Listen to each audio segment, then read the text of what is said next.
Oke guys, so selamat datang hari semua. Di mana hari ini saya akan kongsikan sedikit info lah, berkaitan dengan price action. Sebenarnya saya pun masih dalam proses pembelajaran, masih juga belajar berkaitan dengan price action, tapi ada beberapa kawan ataupun rakan-rakan traders lain tanya what is price action. So pada pemahaman saya, apabila saya tengok video YouTube channel daripada Cikgu Mansur, kita punya legendary SND Master. So sedikit saya fahamlah apa itu price action. So kalau mengikut pemahaman saya, price action ni adalah cara price approach dekat kawasan yang kita akan entry. Dekat kawasan yang kita akan entry. So biasanya kita memerlukan price action apabila kita entry di kawasan-kawasan market di mana dia dipanggil iaitu late retest lah. Contohnya kita ada QM, quasi model setup, jenis late retest, ataupun SSR setup late retest, dan juga QMTR late retest. So dalam gambar ni, kalau tengok yang dekat sebelah kiri, saya zoom dulu. Dekat sebelah kiri ni, ini adalah contoh QM quick retest. QM quick retest di mana QM quick retest ni tidak memerlukan price action lah sebagai confirmation untuk entry. Sebab apabila price membuat high, low, high, high, low, low, di mana kita akan tahu yang tu adalah tanda-tanda reversal. Dan apabila price naik, cepat-cepat, kita tahu di mana benda tu adalah quick retest. So kita boleh entry lah dekat QM level. Dan benda ni lagi kukuh kalau kita ada MPL zone lah dekat sini. Video tu saya ada terangkan dekat saya punya previous video. So begitu juga dengan QMTR, di mana kita ada high, low, high, low, high, low, low, high, high. Dan apabila price turun, kita supposedly kita buy dekat sini, tapi dia terjun. So kita boleh counter balik untuk sell. Tidak memerlukan confirmation lah ataupun price action untuk kita entry. Tapi kalau contohnya kita entry menggunakan setup QM di late retest, ataupun tidak kisahlah, mungkin kita ada setup QM, kita ada setup SSR, kita ada setup QMTR on the left, tapi dia adalah late retest. Maksudnya price terjun dulu, jauh, dia terjun, kemudian dia datang balik ke kawasan tu. So apa confirmation kita untuk entry dekat apabila kawasan apabila price balik ke kawasan QM level kita ataupun QMTR level kita. So antara contoh price action yang perlu kita tengok sebelum kita membuat decision untuk sell ataupun buy, di sini saya tunjukkan setup sell sajalah. Kita kena ada price action sebagai confirmation. So antara contoh price action yang saya belajar daripada Cikgu Mansur adalah fake out version 1, ataupun nombor 2 fake out V2 version 2 iaitu SR flip, dan juga fake out V3 iaitu diamond, dan kadang-kadang akan menjadi 3 drive lah.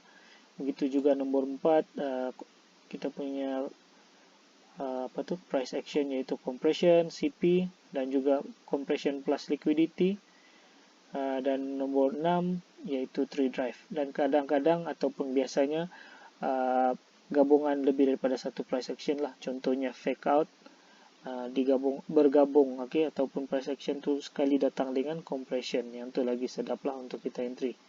So di sini ada beberapa contoh. Contohnya kita ada QM setup ataupun fake out masa lampau, iaitu kita ada R1, R2, price naik membuat fake out kemudian terjun.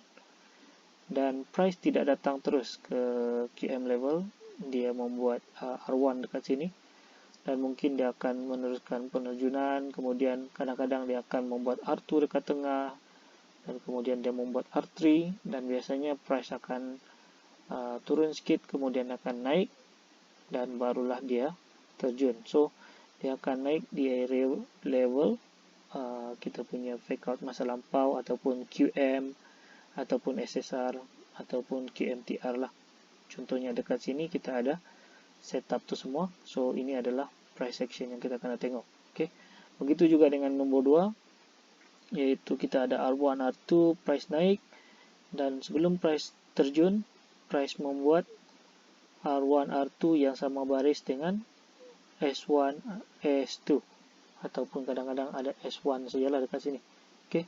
Dan price membuat SR flip, dan apabila price datang balik ke zone ni, biasanya dia akan membuat R3, lepas tu dia akan naik untuk mengambil stop loss yang ada dekat sini, naik menuju ke manipulation yang dibuat pada masa lampau, dan barulah dia terjun.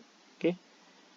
Begitu juga dengan price action nombor 3, okay, di mana kita ada R1, R2, price terjun, dan price membuat setup SR flip, dan kemudian price saja-saja dekat sini dia membuat QM setup. Okay.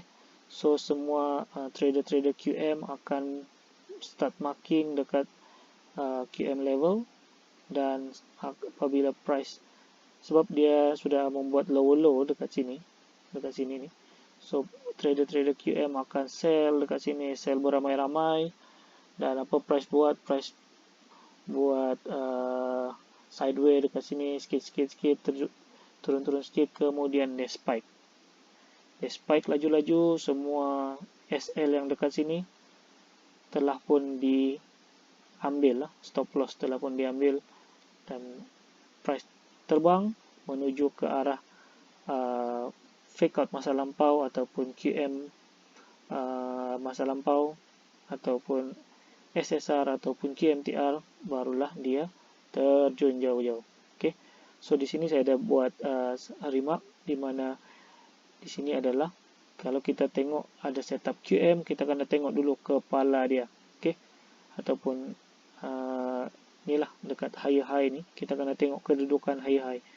Kalau kita buat satu horizontal line, kita nampak dekat sebelah kiri, oh alamak, ada R1, R2 pula sama baris kan, kebetulan di zone SR flip. So kena jaga-jaga, kena hati-hati, kemungkinan price akan terbang, dan menuju, apa yang kita perlu buat adalah kita kena cari di atas sedikit daripada kawasan SR flip, di mana kita akan mencari manipulation yang dibuat pada masa lampau, dan disitulah kita akan sell. Okay. So di sini adalah sangat bahaya untuk kita sell lah. Okay. Ini adalah price action nombor 3. Price action nombor 4 yaitu CP ataupun compression. Apabila price naik kecil. Okay, biasanya yang ni akan berlaku semasa price menunggu news yang besar lah. Okay, price sudah tidak mempunyai momentum untuk naik. So apa yang kita perlu buat, kita kena tengok look to the left, mencari manipulation pada masa lampau, dan di sinilah kita akan entry. Okay. Begitu juga dengan CPLQ, dia lebih kurang, cuma apabila kita nampak price kecil naik, okay, biasanya kita kena tengoklah dekat kita punya Forex Factory, dekat news tu, mungkin ada news besar yang akan adalah dalam masa-masa terdekat. Kita tengok price datang secara compression, dan apa yang kita perlu buat, kita tu nak tengok dekat sebelah kiri, kemungkinan ada manipulation pada masa lampau. Price naik, okay, dia naik laju-laju. Okay.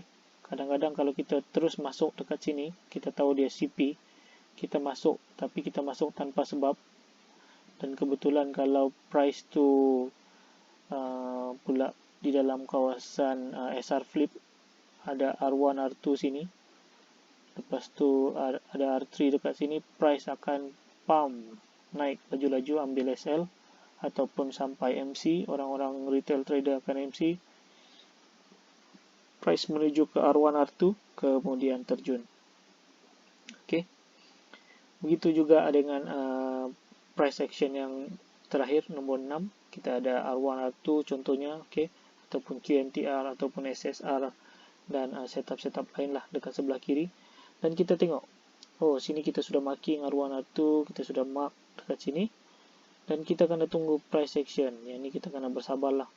Kita nampak first drive, second drive, okey. Dan biasanya price akan, sebelum news macam tu, price akan naik laju-laju menuju ke third drive. So apa kita perlu buat?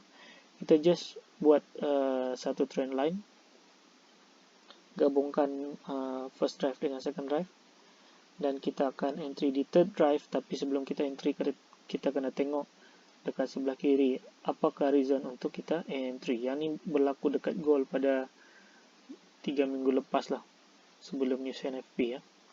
Ini adalah antara contoh 3 drive. Okay.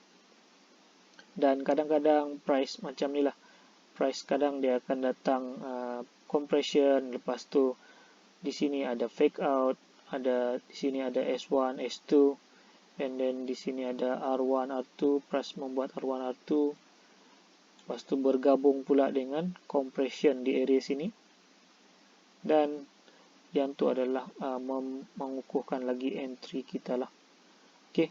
Dan stop loss kita semestinya di higher high, dan kalau price terjun barulah kita kecilkan stop loss. Yang tu boleh belajar dengan Cikgu Mansur untuk lebih jelas. Okay. So harap video ni membantu untuk tuan-tuan mengenal pasti apakah itu price action. Right. So guys, kalau di video ni bermanfaat, boleh sharekan kepada rakan-rakan yang lain, dan jangan lupa like and subscribe untuk support saya untuk membuat video-video yang bermanfaat pada masa akan datang. Okay, see you on next video.